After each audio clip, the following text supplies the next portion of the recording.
Merry Christmas! Merry Christmas! The Christmas season begins December 25 until January 10 itong taon na ito. Christmas season. Pero sa atin kasi September 1, Christmas season na no? Kaya the longest season in the Philippines is the Christmas season.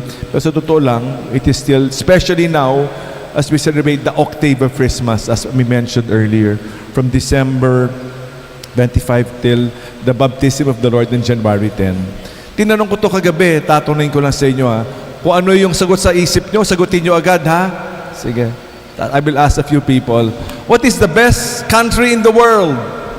Philippines. Best country in the world? Sige. Talaga naman Pero, hindi the Philippines Every country is beautiful. Amen? Lahat maganda Nilikha ng Diyos ang bawat isa, may kanya-kanyang tanging yaman. Ito maganda ito, pero deserto, pero maraming langis. So, iba-iba may kanya-kanyang yaman. So, every country is created by the Creator to be very beautiful, to be blessed. Amen? In the same way, every family, every individual is the best family or creature or human being created by God. Amen? Ano yan? Nililikha ng Diyos, perpekto yung pamilya mo. Perpekto ba?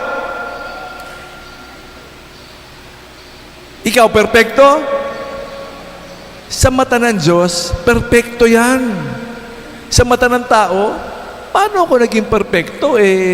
Wala akong buhok. Paano ako naging perpekto? Kulang-kulang ako. Paano ako naging perpekto?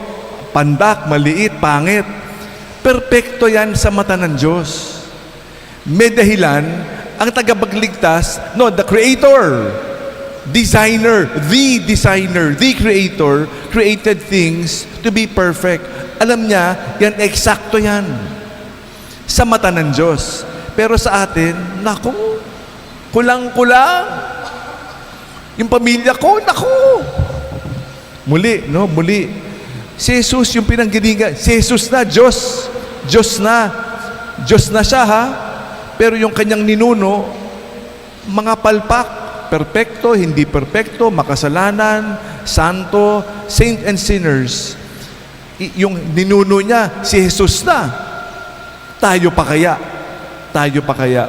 Sa mata ng Diyos, kahit na baluktot siyang pinanggalingan natin, He can still write straight even in crooked lines.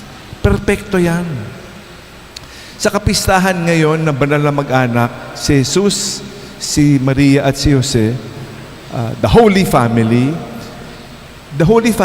is because of the presence of Jesus. Yung pamilya natin, whether nakatira ka sa pinakamagandang lugar o ikaw ay nasa paso nakatira o nasa ilalim ng tulay, kung saan ka man, nasa kaliwa, nasa kanan, anong kulay meron ka, basta mahalaga, si Jesus nandiyan dyan. Kung si Jesus present sa iyong pamilya, your family is the Holy Family. Amen? Kung wala si Jesus sa pamilya nyo, nasa impyerno ang pamilya nyo. Kasi wala So, every family can be holy in a certain sense if Christ is present.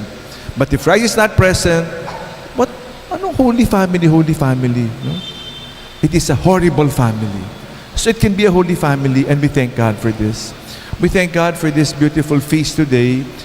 The model family is Jesus, the Son of God, nagpasakop sa isang pamilya.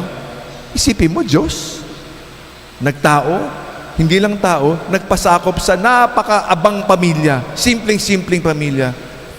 At yung tatay niya, hindi na tatay na kadugo. Foster father siya. Foster father. No? Sabihin mo, foster father lang? But he is the father of Jesus Christ. The earthly father of Jesus Christ. At nagpasakop siya sa isang karpintero para maging kanyang ama. Imagine. That is how humble he is. That is why we are asked to be the same way. So nagpasakop siya. And we thank God for this beautiful example. And then he had our Mary, si Maria, kadugo niya. kadugo niya talaga. Hindi foster father, kundi talagang kadugo si Maria. So si Jesus, Maria at Jose, huwarang pamilya, the model of all holy families, is not a family by blood. Mahalaga yung kadugo, pero there are other more higher, more na higher pa. Sobra-sobra na. So it is a higher call, hindi lang kadugo eh. Kung ano binigay sa'yo ng Diyos. Paano na ako? Adopted. Paano na ako holy family ko? In a certain sense, si Jose, adopted father eh. Paano na ako yung pamilya ko hiwalay? Paano na yung pamilya ko, 2 lalaki, 2 babae? But God works in many ways. Not that I am encouraging it, but that is how it is now. It is not an encouragement, but rather, in some parts of the world, do we condemn them and say, go to hell, you'll go to hell? But just the same, we pray, we pray. The family structure, what is important is Christ is present. Yun naman ang pinakamahalaga eh. Ang sentro, the core, the corazon is Jesus Christ. And salamat sa Diyos. As we thank God for this beautiful celebration today, as we thank God for this feast, we continue to celebrate the Holy Family, our families. Let us thank God for our families. Amen? Kahit na sino yan, kahit nakaaway, we pray. And like yesterday's feast, ang piyesta kahapon, si Saint John the Beloved, the apostle and the gospel writer, the 4th gospel writer. He is the beloved. Bakit siya beloved? Bakit siya beloved? Yung picture niya, naka-incline.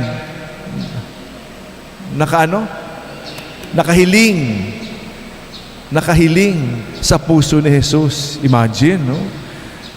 Pinapakita niya yung kanyang pagmamahal.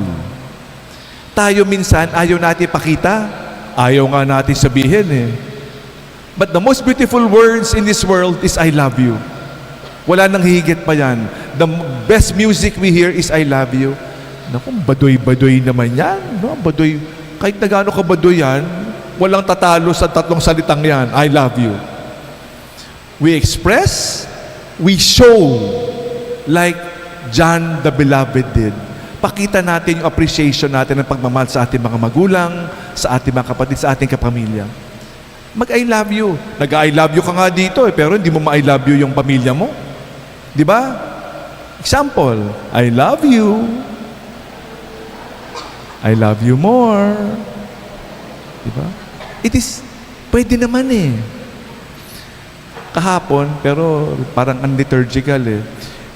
Narinig ko no isang araw yung kanta ni Michael Jackson. Ano yung, hindi pa siya Michael Jackson? Jackson 5 pa.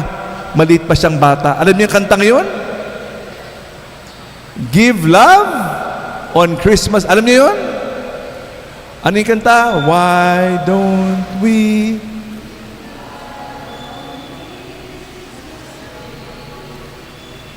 Ganda ng tono nyo. Buti na lang, hindi pa ako nagbe-breakfast. No, but really, let us give love on the Christmas day, the Christmas season. Araw-araw Pasko. Basta si Jesus buhay, Pasko. Dati, nung meron pang tape recorder, di ba? Tape recorder. Pati February, pati Marso, pati October, ang kinakanta ko, Merry Christmas, para ipalala sa akin, araw-araw pwede maging Pasko.